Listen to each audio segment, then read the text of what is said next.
Bueno, aquí estamos ya listos para empezar nuestra conversación con la psiquiatra Mayra Cortés en nuestro programa Café Vital para conocer un poco sobre cómo queda nuestro estado mental luego de un sismo tan significativo, tan poderoso. Vamos a conocer todo ese mundo de sensaciones y de situaciones que estamos viviendo nosotros los venezolanos. Ya estamos al aire a través de Radio Sintonía 1420.com y ya tenemos a la doctora Mayra Cortés, médico psiquiatra, en línea para, bueno, conversar sobre esta situación que estamos padeciendo realmente todos los venezolanos. ¿Cómo está, doctora Mayra, en medio, por supuesto, de esta circunstancia?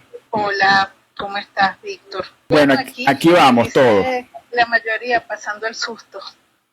Sí, señor. Es un conjunto de emociones, de sensaciones. Ya tenemos aquí preguntas que con mucho gusto vamos a comenzar a realizar. Por ejemplo, vamos a darle de una vez entrada, doctora, porque obviamente el tema genera mucho interés. Nos dice RM Luis Elena a través de Radio Sintonía 1420 AM, ¿cómo se puede ayudar con el tema de los niños que están en estado nervioso, ¿no? Claro, en primer lugar, para poder ayudar a un niño, el adulto debe estar calmado. Uno tiene que autorregularse uno para poder ayudar a los niños que son los más vulnerables.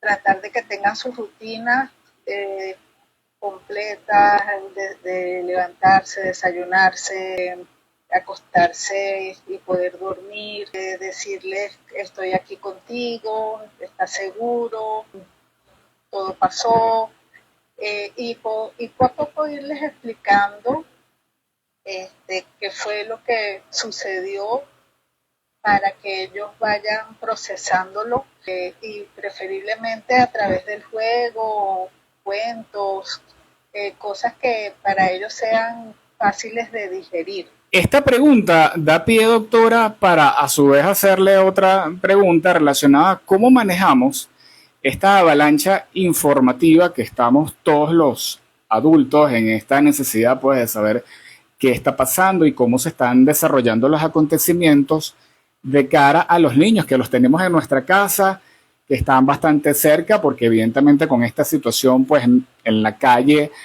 o digamos en los sitios comunes de recreación o de estudio, mejor dicho, también no pueden estar. ¿Cómo manejamos equilibradamente, ¿no?, esto de estar informados, pero a la vez teniendo a los chamos, a los niños en casa? Claro,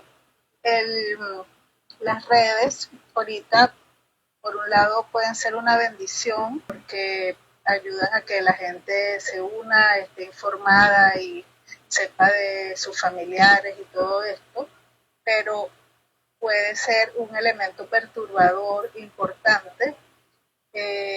Entonces, eso de tener el televisor prendido todo el día o estar continuamente viendo videos de edificios que se caen y exponer en ese sentido a los más pequeños es algo que hay que evitar completamente.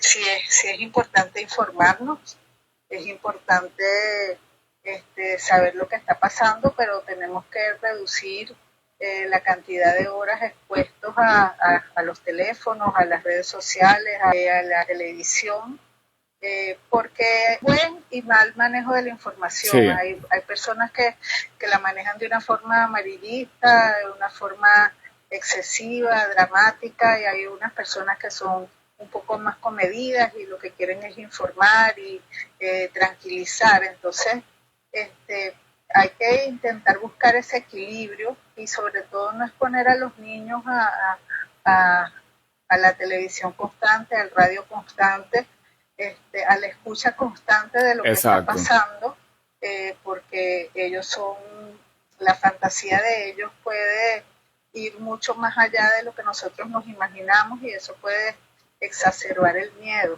Sí, ciertamente. Y yo creo que lo clave es, si queremos estar informados, nosotros también, bueno, como adultos, una alternativa que pudiéramos usar es, bueno, ver las noticias, por supuesto, con fuentes responsables y también cuidando nuestra propia salud mental de manera dosificada, pero podemos recurrir a los manos libres, ¿no? De tal manera de que ellos ni vean ni escuchan esas noticias y ponerle a ellos los contenidos adecuados para su edad y que por supuesto le eviten todo este alarmismo, ¿no? Yo creo que pudiera ser perfectamente una alternativa. Las reacciones psicológicas y emocionales más comunes en las primeras horas tras un sismo de esta envergadura, ¿cuáles suelen ser? Bueno, hay una sensación de no entender realmente lo que se está pasando, de shock, por decirlo de alguna manera, en donde a veces negamos un poco la realidad. Esa quizás es la primera situación, pero rápidamente, y quizás por el hecho de estar con tanta información acerca de la situación, comienza a haber la sensación de miedo, de aislamiento, de pensamientos rumiativos acerca de que puede volver a pasar o qué le pasó a alguna persona cercana. Un sentimiento de ruptura con respecto a mi seguridad, es decir, a lo que yo pensaba de mí mismo, del control acerca de la vida, es decir, nos recuerda nuestra fragilidad, la cercanía con la muerte, y eso genera por supuesto miedo, y ese miedo es un miedo real, pues no es un miedo que hay que validarlo, porque es un miedo que no es solo un pensamiento imaginario, sino es un miedo a algo que realmente sucedió y que nos puso en peligro desde el punto de vista físico y psicológico. Y bueno, más adelante ya comienzan a aparecer otros sentimientos, irritabilidad, ira. El sistema de alerta se pone en sobresalto constante y pueden aparecer todos los síntomas físicos de la ansiedad, taquicardia, mareos, náusea, sudoración, insomnio. Es bastante frecuente. Las personas no podamos dormir o dormamos entrecortados, sobresaltados. Y bueno, está el fenómeno del sismo fantasma, que es por el estado de hiperalerta en que nos encontramos. El sistema de hipervigilancia interpreta cualquier vibración, movimiento, ruido de manera un poco más alarmante, y sentimos que todavía estamos en movimiento. Hay un desajuste del sistema vestibular que está dentro del oído, y es algo que puede ser temporal, pero que nos da la sensación de mareo constante o de movimiento constante, y eso amplifica el sistema de alarma que estamos viviendo, pues, ¿no? Y entonces, obviamente, podemos sentir todos los síntomas de la ansiedad y tensión, dolor corporal, dolor de cabeza, y sensación de sobresalto constante. ¿Cómo? Aquí estamos recibiendo una llamada. Ya, ¿me escucha, no? Sí. El tema de este sismo, de este falso sismo que logramos sentir, ¿cómo lo podemos tratar para minimizar sus efectos? Bueno, lo que se recomienda es tratar de tener un punto de anclaje, es decir, un objeto dentro de la habitación. Hay muchas personas que colocan un vaso con agua y tratan de ver si el líquido realmente se está moviendo o no, como una forma de estar seguros de que es algo o algo externo que realmente lo que está pasando. Colocar los pies en el suelo, y sentir el suelo firme. Los ejercicios de respiración, que ante todas estas situaciones que estamos viviendo son uno de los más efectivos para calmarnos. Hay esquema de respiración que es la respiración cuadrada, que es inspiras en 4 tiempos, mantienes en 4, expiras en 4 tiempos y vuelves a mantener en 4. Esto debe hacerse por varios minutos continuos, por al menos unos 5 minutos. Y hay un ejercicio que también yo recomiendo mucho, que es 4 cosas que veo, 4 cosas que escucho, 4 cosas que siento y 4 cosas que percibo por el tacto, por el gusto.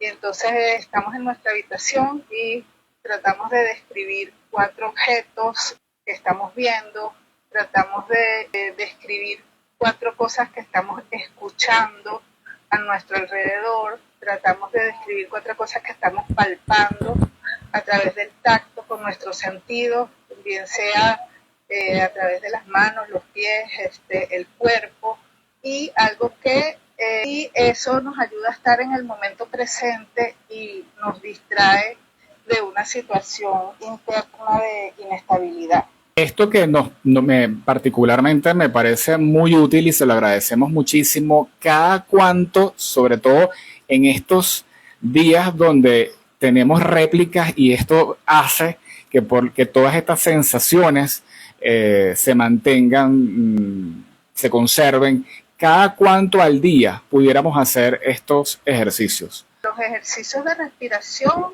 es importante que los hagamos al menos unas 2 veces al día o quizás 3. Yo creo que tomarse 5 minutos en la mañana cuando nos levantamos, 5 minutos a mediodía y 5 minutos antes de acostarnos, nos ayuda a estar un poco más tranquilos. Los ejercicios de anclaje, bueno, cada vez que sintamos el movimiento o la sensación de movimiento, y bueno, obviamente si realmente lo que está ocurriendo es un movimiento real, bueno, ponernos en resguardo y intentar diferenciar una cosa de la otra es importante. Qué interesante. Desde el punto de vista de la psiquiatría, ¿no? ¿Cómo se puede explicar las distintas reacciones de las personas ante un evento como esto, ¿no? Hemos visto inclusive en un video que eso me llamó muchísimo la atención, en un sector de Caracas ante el desplome de un edificio, como una persona se quedó intacta ante el edificio. Ahí salió, bueno, hasta el gato, de verdad, sin exagerar, y la persona se quedó allí. Esto, ¿cómo, desde el punto de vista de la psiquiatría, ¿no? ¿Cómo lo podemos explicar cuando uno dice, bueno, pero por sentido común uno sale de la zona, ¿no? Claro, pero el sentido común se pierde en esta situación. Es una situación que es inentendible, que es imprevisible. Y como te dije al principio, quizás una primera reacción que muchas personas han tenido es la de shock, la de parálisis, ¿no? Entonces, recuerda que ante situaciones de amenaza en general, muchas personas actúan con huida, pero otras personas actúan con parálisis. Exacto. Es decir, hay personas que ante la amenaza se paralizan o desde el punto de vista más primitivo se hacen el muerto. ¿Okay? Sí. Cuando tú te sientas amenazado, a veces te puedes paralizar, hacer el muerto, o puedes huir y salir corriendo.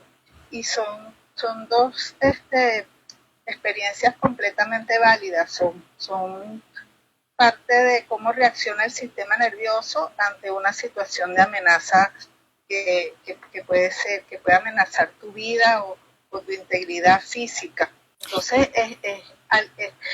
ocurren todo tipo de traumas y esto que vivimos fue un trauma importante. Sí. Y ante muchas situaciones de trauma, si una persona, por ejemplo, tiene un trauma físico, puede salir corriendo si el cuerpo se lo permite, o puede quedarse inmóvil. Y ambas situaciones son situaciones completamente entendibles y que no nos debemos cuestionar, porque es nuestro sistema nervioso actuando de la manera que puede ante la situación que le tocó vivir. Claro, las personas que han vivido, que han sido víctimas de un evento similar, posible, una persona que haya sido rescatada. Por ejemplo, vamos a poner lo que debe ser el caso seguramente de muchos. Personas que vivieron la tragedia de Vargas, que de alguna u otra Ajá. forma fueron rescatados, que siguen en Vargas porque, bueno, la vida no les ha permitido la posibilidad de salir de la zona o no han querido.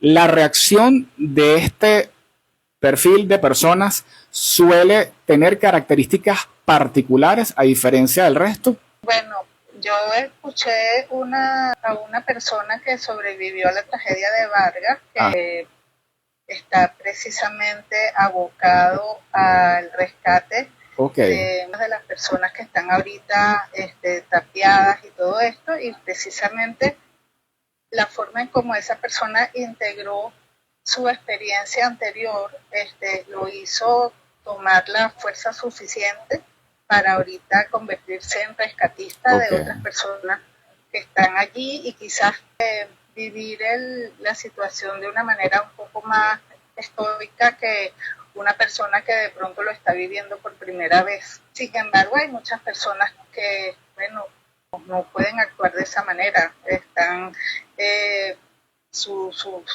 su miedo, su pánico se reactiva ante situaciones como esta y puede vivir como una especie de colapso por Mm, la situación. Entonces, bueno, cada organismo es distinto, claro, cada persona somos distintas y podemos vivir las experiencias de manera muy diferente y es difícil predecir, todo depende de cómo la persona haya transitado esas situaciones, ¿no? sí, Vivimos la tragedia de Vargas, algunas de las personas que estamos aquí y también vivimos el COVID, que sí, señor. también fue una pandemia muy traumática donde presenciamos la muerte de personas muy cercanas Sí, y señor. estábamos amenazados con respecto a tener una enfermedad. Entonces, todas estas son situaciones traumáticas y que nos van enseñando y cosas de nosotros mismos y cosas de cómo sobrevivir o cómo conducirse en momentos como estos, ¿no? Sí, definitivamente. La alteración del apetito es frecuente en estas circunstancias, ¿no?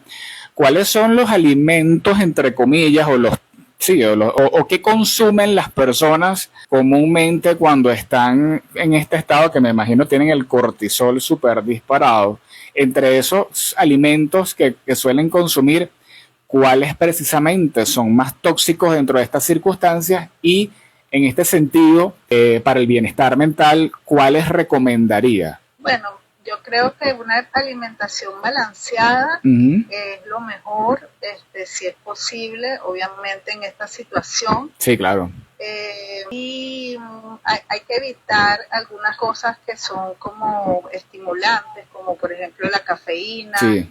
los refrescos de cola, este tipo de sustancias que pueden alterar más al sistema nervioso, más bien tomar bebidas que son calmantes como manzanilla, Uh-huh. tilo, todas estas bebidas naturales que ayudan a regular un poco el sistema nervioso, pudiera ayudar en esta situación. Hay algunos alimentos que tienen triptófano, que es el precursor de la serotonina, como por ejemplo los plátanos, los huevos, el pollo, el pavo. Estas son alimentos que ayudan a que el sistema, que haya serotonina suficiente, que es uno de los neurotransmisores que ayuda más a regular al sistema nervioso. Pero bueno, yo creo que una alimentación balanceada es claro, suficiente.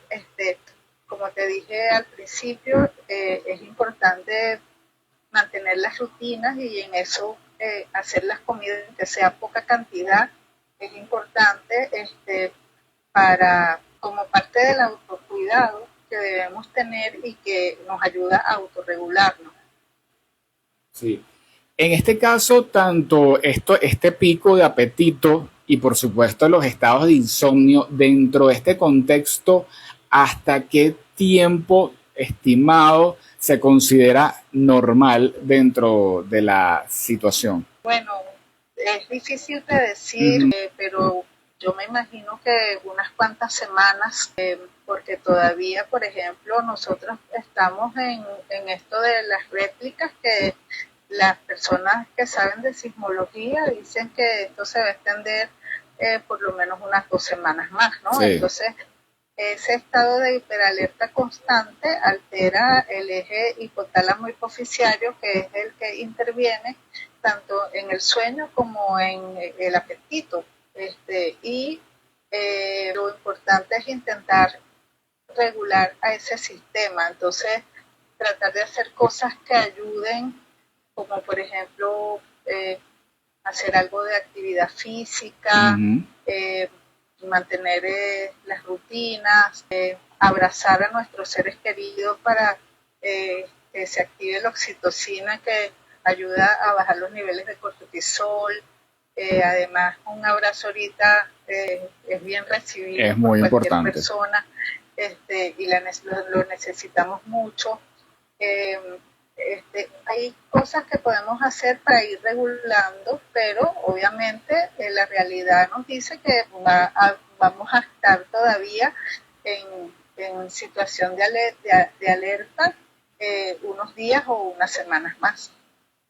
Sí, eh, lo decía al principio, ¿no? Pero ¿cómo hacemos con el tema de las noticias y el flujo constante de información? ¿Qué recomendaciones nos da? Sobre todo en horas de la noche, porque definitivamente hay una relación, si comenzamos a consumir este tipo de contenido en horas de la noche y nos vamos a dormir, ahí hay una alteración Claro. ya predeterminada del sueño, ¿no? ¿Qué práctica sencilla de primera mano pudiéramos hacer para dosificar este consumo y, bueno, para entrar en la medida de lo posible en un estado de sueño regular, reduciendo un poco este sistema de alarma que tenemos la mayoría, ¿no? Claro, es un poco difícil de evitar estar, porque los seres humanos necesitamos control y entonces una forma de controlar es viendo información o Mm, estar conectados con lo que está pasando de primera mano, es decir, yendo a los sitios, eh, conectándonos por el teléfono, etcétera. Pero tenemos que cuidarnos y tenemos que intentar autorregularnos. Entonces, buscar ese equilibrio entre una cosa y otra es algo que tenemos que ir haciendo progresivamente.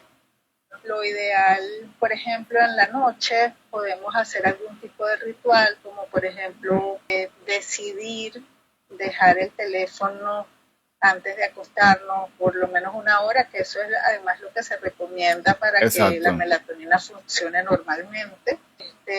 Un baño tibio, si es posible, tomarnos un té de manzanilla, de tilo, orar, los que somos creyentes, conversar con algún ser querido, de pronto en vez de conectarnos y ver las noticias, entonces hablar con algún familiar para ver cómo está. Este, Esas son cosas que podemos hacer y tratar de ser un poco disciplinados en ese Sí, sentido, esa es la clave. que nos ayuda pues para nosotros autorregularnos y poder también estar un poco más calmos ante cualquier situación. Sí, además que estamos inmersos en una situación bien particular, porque obviamente el hecho mismo, el fenómeno mismo genera ansiedad, pero ya por supuesto nos estamos enfrentando a lo que ya está diagnosticado, que es el scroll infinito, que es esta ya predeterminación, ¿no? De estar consumiendo contenido constante y de perderte minutos y horas allí.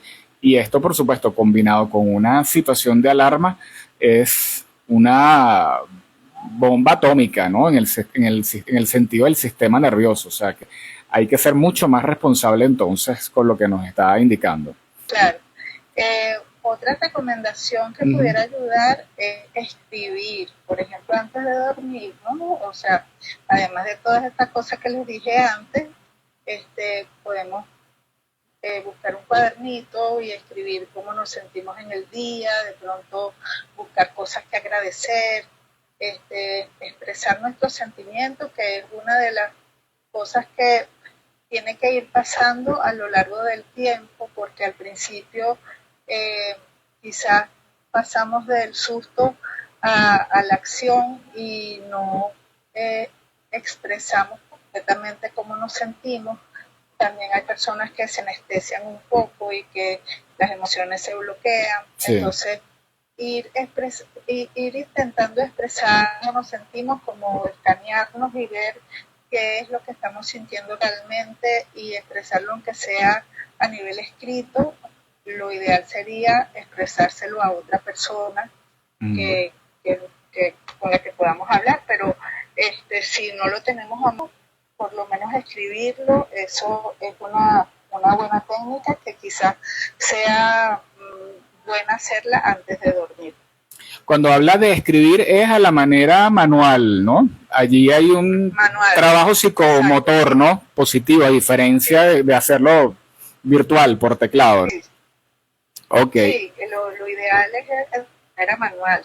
Aunque si no tenemos otro medio, sino el digital, también igual funciona, pero obviamente, como tú dices, hay áreas del cerebro que se estimulan cuando escribimos de manera manual y que nos pueden ayudar a autorregularnos mejor que si lo hacemos de manera digital. Excelente. ¿Cómo manejamos la situación, doctora, amigos de Radio Sintonía, de @Radio Sintonía 1420 AM, también los que nos están escuchando por la www.radiosintonía1420.com? Estamos en conversación con la doctora Mayra Cortés, médico psiquiatra, quien nos está, digamos, dando diagnósticos, señales sobre el estado mental que cualquier persona puede tener tras un evento sísmico de esta magnitud, ¿no? Y queremos tocar ahora el punto acerca de los adultos mayores. ¿Cómo suelen ellos manifestar este impacto psicológico? Bueno, es que todos los seres humanos, tanto niños como adultos, adolescentes,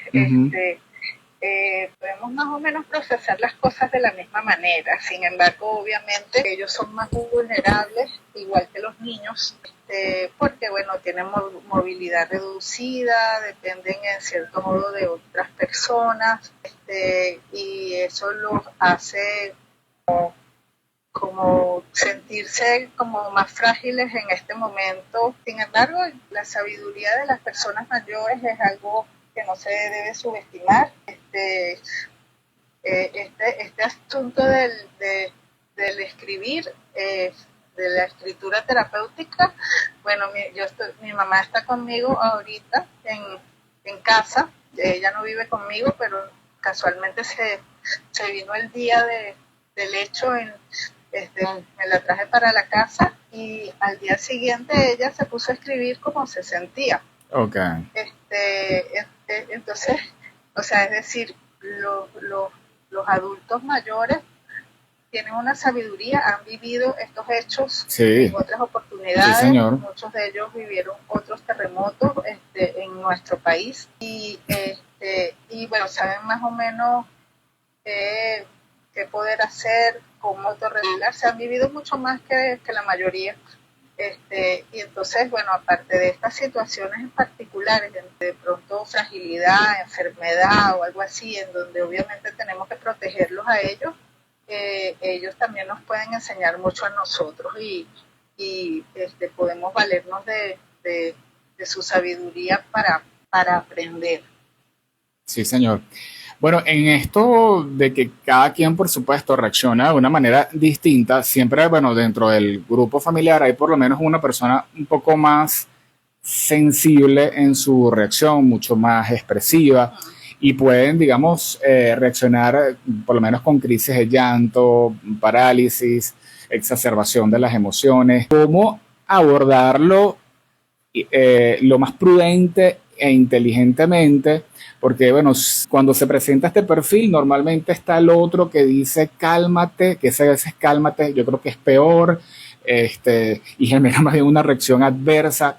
¿Qué pautas nos puede dar a nivel familiar cuando tenemos un miembro que está reaccionando con mucha sensibilidad ante este tipo de situaciones? Por ejemplo, ya obviamente el evento más traumático pasó, pero hay réplicas muy fuertes. Entonces, al momento de presentarse una réplica, wow, viene a repetir prácticamente el mismo patrón de conducta, ¿no? Entonces, allí esto pudiera también derivar toda una telaraña de emociones y de reacciones también dentro de la familia. Claro. Bueno, en primer lugar, no hay que invalidar lo que las personas sienten, más bien hay que decir, bueno, entiendo que estés asustado, yo también lo estoy, vamos a buscar algo para acompañarnos, intentar, bueno, la persona que está un poco más calmada, intentar ayudar a la otra persona, pero sin invalidar lo que está sintiendo ni criticar su forma de expresar su emocionalidad, porque cada persona es distinta y todos tenemos diferentes formas de expresar nuestras emociones. Llorar es válido, gritar es válido. Exacto. Y bueno, quizás aplicar alguna de estas técnicas que yo mencioné antes, como vamos a respirar, siéntate, respira, le preparo un tecito, lo escucho, lo abrazo y eso me ayuda a mí también a calmarme. Entonces, esas cosas las podemos ir practicando progresivamente en la medida que ocurre una situación a nivel de alguien cercano a nosotros que se pone muy nervioso ante una de las réplicas o ante alguna noticia de alguna persona cercana que pudo haber tenido alguna situación grave o una muerte o algo por el estilo, ¿no? Sí. Hay otro fenómeno, doctora, que se presenta en esta circunstancia, que es lo que llaman la culpa del sobreviviente, ¿no? Que es esta persona, bueno, en este caso, más que todo la mayoría, pues, de la población que está siendo expectante ante este hecho tan lamentable, que bueno, se cuestiona entre tantas cosas, oye, ¿qué puedo hacer? ¿Cómo puedo contribuir? Y ahí sí, una culpa silente. ¿Cómo se gestiona emocionalmente esto? Sí, yo vi un video de de un hombre que estaban rescatando, y entonces el rescatista intentaba hablar con él y entonces hubo una réplica en el momento del rescate y entonces el hombre que estaba siendo rescatado le dijo al rescatista, vete porque te está temblando, como decir, sálvate tú. Sí. Y bueno, la persona logró ayudarlo a calmarse, en este caso él apeló a la fe y lo de Dios y eso lo ayudó creo que a ambos a calmarse en ese momento. Pero sí, es un fenómeno bastante frecuente porque ver con horror que personas a nuestro alrededor pierden la vida o pierden sus viviendas, están en situación de completa vulnerabilidad, quedan mutilados, etcétera. Sí. Es algo muy fuerte que estremece, es también parte del trauma. El presenciar todos estos hechos, nosotros internamente nos podemos identificar con la persona que le sucedió el hecho y que perdió la vida o que perdió la vivienda o que perdió parte de su cuerpo y entonces como realmente a nosotros no nos pasó lo mismo, entonces esa identificación tiene como una incongruencia y nos obliga a pensar el por qué a nosotros no nos pasó lo mismo, ¿no? Es algo completamente humano y si los seres humanos somos empáticos y parte de nuestras propiedades psicológicas está la empatía, ese fenómeno ocurre, ¿no? Lo importante es buscar darle un nuevo significado a la vida, y quizás por eso hemos visto la solidaridad de la mayoría de las personas que se han volcado a ayudar en toda esta situación, y es un poco esa forma de mantener el equilibrio y de darle un nuevo significado a la vida que permaneció. Bueno, si estoy vivo, entonces yo tengo que ayudar, tengo que ser útil, tengo que ayudar a los demás a recuperarse, y esa es una forma de buscar el equilibrio y de entender lo que está sucediendo, de buscar un aprendizaje en toda esta situación, y bueno, obviamente de ayudar a los demás. Sí, aquí veo un comentario que conecta, por supuesto, con lo que estamos hablando. Me dice una usuaria, no la voy a identificar para respetar su proceso, por supuesto, que me dice, yo solo quiero llorar. Yo me imagino, obviamente, que hay mucha gente dentro de este mismo sentimiento de culpa del sobreviviente que tiene esas ganas.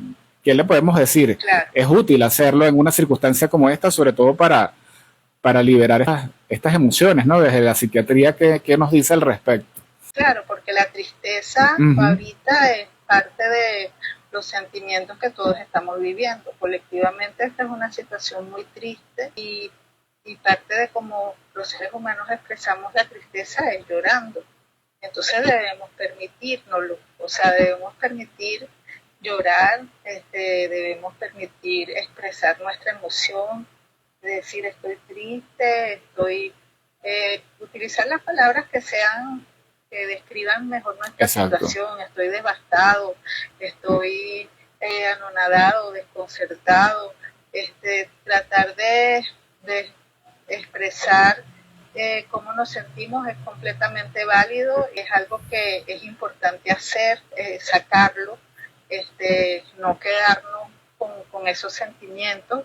Y obviamente cuando esto se prolonga por mucho tiempo, quizás sí hay que buscar ayuda, pero en estos momentos es completamente normal y necesario poder expresar nuestras emociones. Sí, ya para ir cerrando la conversación, recomendaciones finales para ir creando nuevamente esta rutina de regularidad, porque obviamente después que lo traumático vaya mermando, pues quedan muchos procesos a nivel social y país por vivir, que es lo típico de la reconstrucción.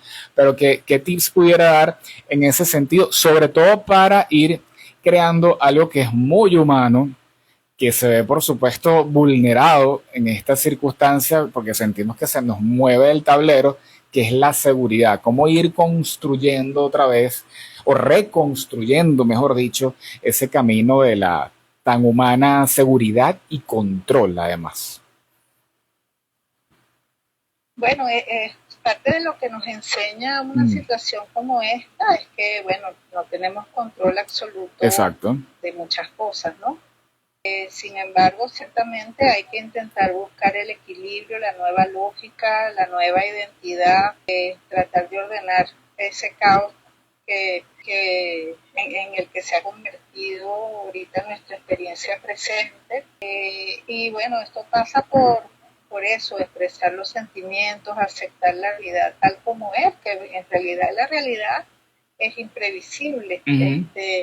No tratar de entenderla ni de juzgarla, sino aceptarla y tratar de vivir el momento presente lo mejor posible. Entonces, esto quizás suena cliché, pero realmente lo que tenemos es el ahora, ¿no? El presente, y entonces vivir el presente lo mejor posible, conectarnos con nuestros otros compañeros de mundo, tratar de tomar, de reírnos de nosotros mismos, de tomar un poco las cosas con cierto humor, aunque sea irónico en estos momentos, tratar de ser solidario con los demás. La fe puede ayudar mucho,